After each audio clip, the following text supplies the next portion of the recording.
તંત્રનો એક જ અમલ, ખાડામાં ભલે મરો પણ હેલ્મેટનો દંડ જરૂરથી ભરો. એટલે આ રોજ રાજકોટના સામાજિક રજૂઆતનું બધા સાથે મળીને અમે રજૂઆત કરી રહ્યા છીએ કે તમે જોવો છો કે હમણાં હેલ્મેટનો સારો કાયદો જે લોકો પરેશાન થઈ ગયા છે, હેરાન પરેશાન થઈ ગયા છે. ઈ મેમો હોય તો ઈ મેમો જે રદ થવો જોઈએ, હેલ્મેટનો કાયદો છે તો ઈ પણ રદ થવો જોઈએ એવી અમે માંગ સાથે.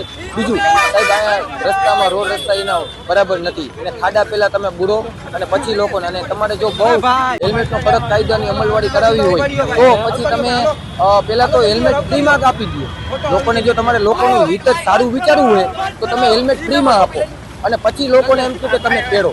એક તો તમે બિચારા લોકો નાના માણસ હોય હેરાન કરે તો ઈ મેમો નહીં બધું હોય, એવું બધું રદ થવું જોઈએ. અમે માંગ કરી રહ્યા છીએ વરસાદમાં લોકો હેલ્મેટ પહેરે, ચશ્મા પહેરે નંબરવાળા, કે પછી રેનકોટ પહેરે, શું પહેરે. એટલે અમે કઈ જોકર નથી, પણ આવા કાયદા નાખીને અમલવારી કડક કરાવીને અમને જોકર બનાવી દીધા છે સરકારે.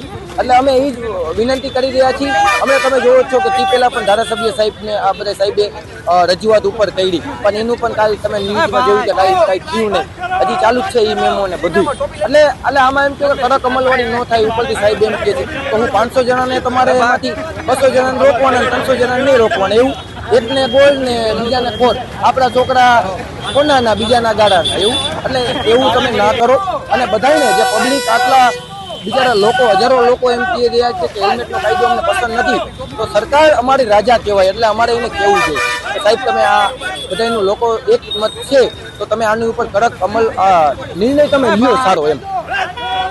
અને અમે તે પહેલાં પણ એમ્સ હોસ્પિટલમાં હોય, બીજા દર્દીની આજુબાજુ પણ મારા મિત્રને ફોન આવ્યો હતો સાહેબ કે ત્યાં પણ લોકોને હજી રોકે છે દર્દીઓને, પોલીસ આ છે બધું. તો એને પણ અમે વિનંતી કરી રહ્યા છીએ કે હેરાન કરવામાં તમે લોકોને, અને હેલ્મેટનો આ જે કાયદો છે એ રદ થવો જોઈએ.